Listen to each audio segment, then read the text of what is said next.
Graças a paz, irmãos, Deus abençoe a todos, bem-vindo mais uma vez ao canal Razão da Nossa Fé. Eu queria falar sobre um tema interessante, relevante e dar minha contribuição para esse tema. É o termo usado, que é bem conhecido entre nós cristãos, fogo estranho. Eu vou estar lendo um texto que fala sobre o tema e depois a gente vai estar falando alguma coisa na questão prática. Diz assim, o texto é esse, Levítico 10, verso 1 e 2. E os filhos de Arão, Nadab e Abiú, tomaram cada um o seu incensário e puseram neles fogo, e colocaram incenso sobre ele, e ofereceram fogo estranho perante o Senhor, o que não lhes ordenara. Então saiu fogo diante do Senhor e os consumiu, e morreram perante o Senhor. Vamos lá, irmãos. Eu acho que pelo menos aqui a gente tem que refletir porque é algo sério. E está vinculado à questão do culto a Deus, E nessa questão eu penso o seguinte, eu quero deixar minha opinião e colaboração para aqueles que meditam nisso. Eu não posso fazer do culto, irmãos, aquilo que eu acho que deve ser.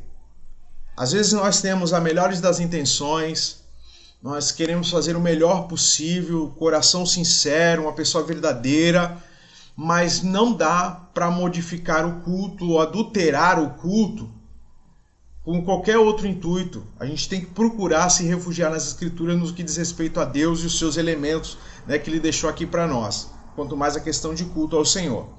Se voltando para o Novo Testamento,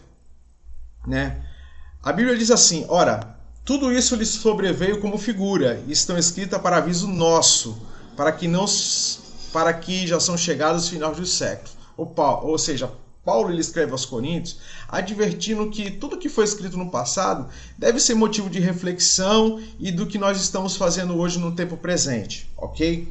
Então, com base nessas ideias, eu falo assim que a gente não pode, ou pelo menos a gente tem que tomar muito cuidado na questão de fazer qualquer coisa no culto e achar que está agradando a Deus. Às vezes, como eu falei, a gente tem a melhor das intenções, tem um coração sincero, mas isso não basta para satisfazer a Deus. A gente tem que obedecer, a obediência está acima de tudo isso.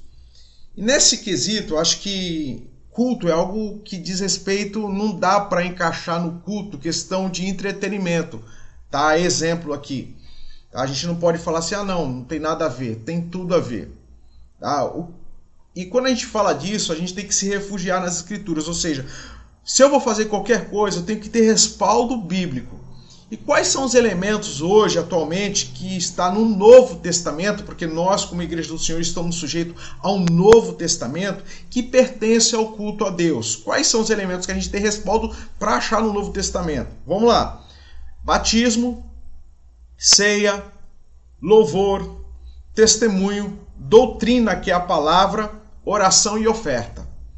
Esses são os elementos que nós temos respaldo na Bíblia para falar assim, eu posso durante o culto fazer essas coisas, porque eu tenho respaldo na Bíblia para fazer isso.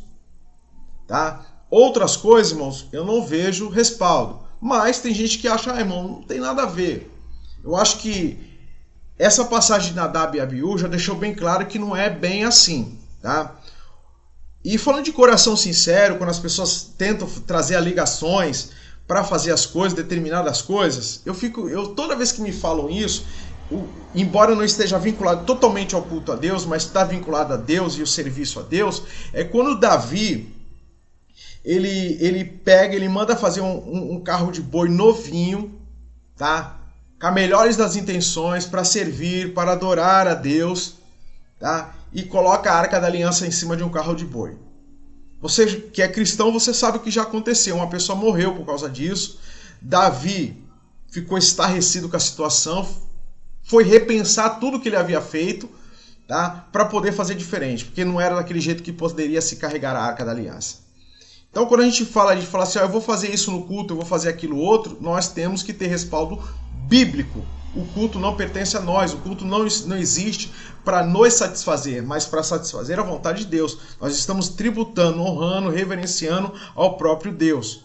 Nós temos outros exemplos também que nos cabem. Quando a gente pensa em mudar culto, fazer o culto da gente que a gente quer, irmãos, Jefité, ele, em um momento da vida dele, o juiz, ele ofereceu a própria filha como sacrifício a Deus. Tá? E ele ofereceu ali. Se sacrificou ou não, isso é um debate teológico infindável. Mas enfim, Deus ele nunca pediu sacrifício humano. Não existe nenhum pensamento de Deus que passasse sobre isso. Mas Jefité, talvez naquele momento acalorado, naquele momento talvez de êxtase, ou de alegria, ou de satisfação, ele fez algo, talvez na cabeça dele, com a melhor das intenções, mas não é nada daquilo que Deus pediu. E foi um agravante, algo terrível. A gente vê também o caso de Caim, né, que ofereceu algo que Deus desprezou, que Deus não aceitou. Então, quando a gente fala de culto ao Senhor, irmãos, eu acho que tem que ter cuidado. A gente não pode acrescentar culto ao Senhor. Hoje existe um modelo que as pessoas vão para um show gospel e de alguma forma ela quer trazer alguns requisitos daquele show para o culto, achando que isso vai satisfazer a Deus. Bom, e não vai. Não funciona assim com Deus. O ambiente é de reverência, de respeito, de santidade, de santificação e não de qualquer outra coisa, entretenimento ou coisa do gênero, ou satisfazer as pessoas que estão naquele lugar.